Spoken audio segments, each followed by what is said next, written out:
Hello, what's up, everyone? It's your boy James. Welcome back to the. Are we live? Okay, we are.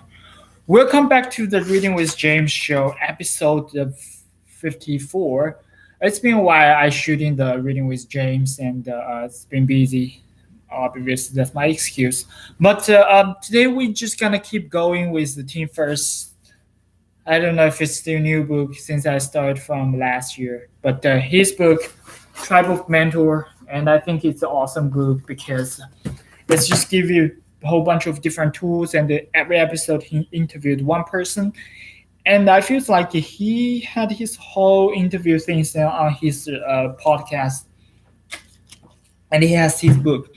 But for people who don't have that much of time to reading through listen the whole podcast, but they want to read the book but don't have the time to read the book, I'm reading the book for you.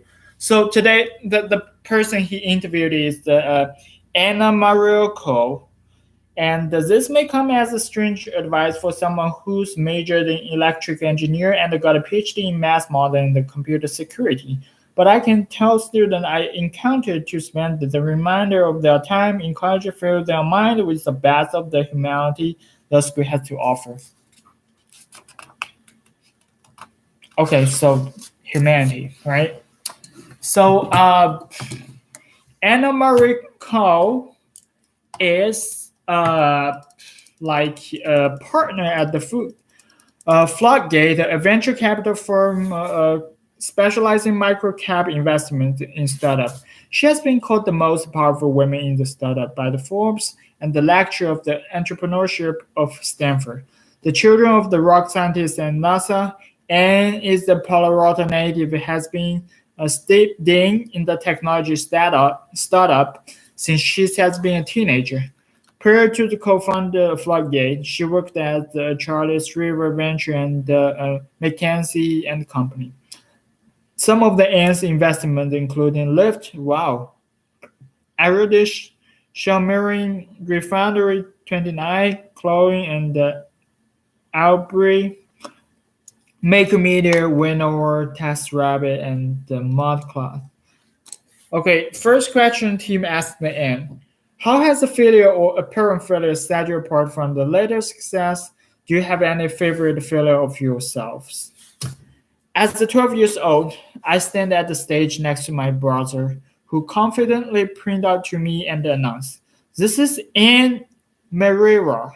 She will be playing a Champo no turn as a C sharp minor." What does that mean? I stand next to her, him melt, and then strolled over the piano and started to play. Even though I could play piano recital in front of many people, my brother spoke for me because I was absolutely terrified of speaking in public. Compounding that fear at the fact that I speak Japanese at the home, and while I was very confident of my ability on the other subject, English was never particularly a strong suit. In high school, I decided to confront this insecurity head first by signing up the speech and the debate team method, devoting almost all my curricular hours to the endeavor.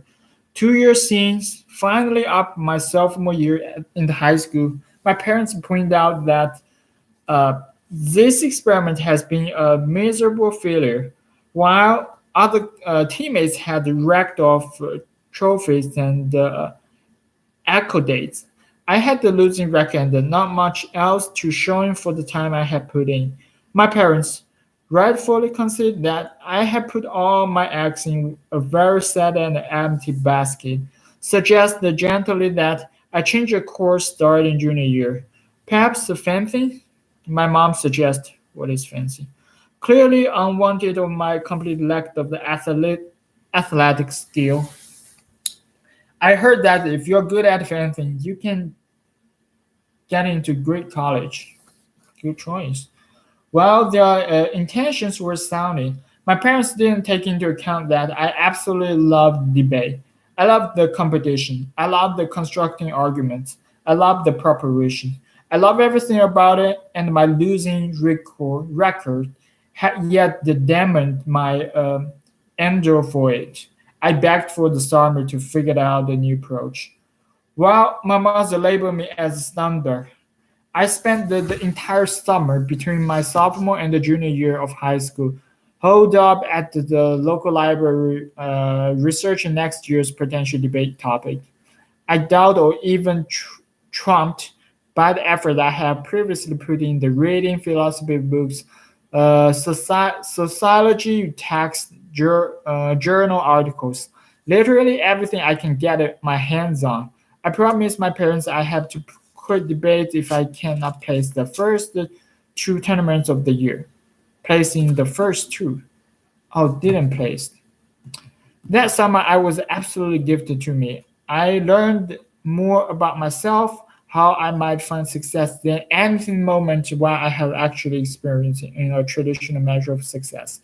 First, if you love something enough, this is far easier to really commit to something. Though true commitment and hard work, you can prepare the competition. When I walked into the first debate round of the fall in my junior year, I had already won the round before my opponent speak a single word. I had out prepared and out planned my components. Mamba mentality. Um, for every argument that he gave, I have thought through the multiple of response. There was literally no surprise.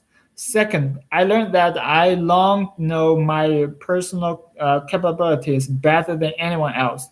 This is so difficult for people to measure grit, determination, hard work, and the human potential. When given the chance, we can potentially see them more clearly than anyone else. We just need to make sure we listen and hear that inner voice. I went and taught take second the junior year in the state of California and win the national tournament championship my senior year. I myself couldn't have predicted that in the summer of my sophomore year. What is the unusual habit or observed thing that you loved? Tim asked. I'm absolutely nuts about office supply. My mom's side the family has a small office supply store in Kanazawa, Japan, and I spent some as a kid manning the store. I love comparing the latest and greatest pencil and pens. I know the model of the pencil case was the greatest set of the feature, including a built-in pencil sharpener, matching ruler, and the scissors, and hiding the compliments of the candy and the money. I love the smell of the new notebook where bounded yet had yet to be cracked for the first time. I love that people in Japan use the stamps in the place of signatures and come to the store to replace the stamp they may have lost. Today, my obsession for the very best pen, Muji 0.38 millimeter gel pen and the Poly Juice up 0.4 millimeter gel pen, and notebook Leatherman 1917 medium hardcover is the anchor of those hot summer days I spent in my uncle's office support supply store. I am only mildly embarrassed by how much I love to take notes on the paper with the endless supply of colored pens and pencils at my fingertips. Wow. What advice would you give to a smart, driven college student about the enter real world? There's the two pieces of advice I typically give the students who are in the final year for college. This may come to a strange advice for someone who majored in electrical engineer and got a PhD in math modeling and computer security. But I first tell students to encounter to spend the remainder of their time in college filling their mind with the best of the humanity that school have to offer. Well, class I took the digital curriculum in 1915 is long become outdated.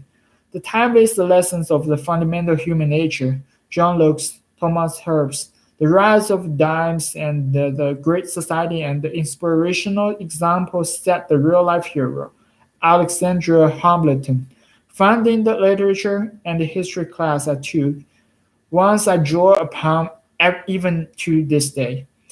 In a world where we emphasize in the creation of the products through rapid iteration and experimentations, we often forget to step back and make sure that the future we reason is the one we truly want to create. The practice of the judgment and the reasoning found in the philosophy, Kinton ethics, history, literature, and the skill we should continue to hone even when we out of college. But if we do not start to practice there, the process that is difficult to pick up after the fact. Second, in the first months of the starting working in the New York City, my manager at the work dispensed the free advice he told me that was deeply personal but profoundly important. Develop a philosophy of giving as soon as you enter the working world. Develop a philosophy of giving. Oh, as soon as you enter the working world. He said that I should develop this philosophy when I had a few applications outside of the student that I have taken on. He suggests that I commit to a percent of my income that I constantly donate to amount of charity of my choosing every year. What I didn't realize then, but to come to know that my life is that charitable giving is as much as a habit as it's a conscious act. When in any moment, I may feel like there's the countless other places you could use those precious dollars saved up to the charitable giving. Simply making and keeping such a personal commitment can carry tremendous meaning. I know that I promised myself from the time I went first working out of college, even into learning years of in the grad school. My husband and I have reaffirmed that commitment together for our future. So I hope you enjoyed today's episode, and yeah, we're just gonna keep going and see who team interviewed, and I'll see you next time. Peace.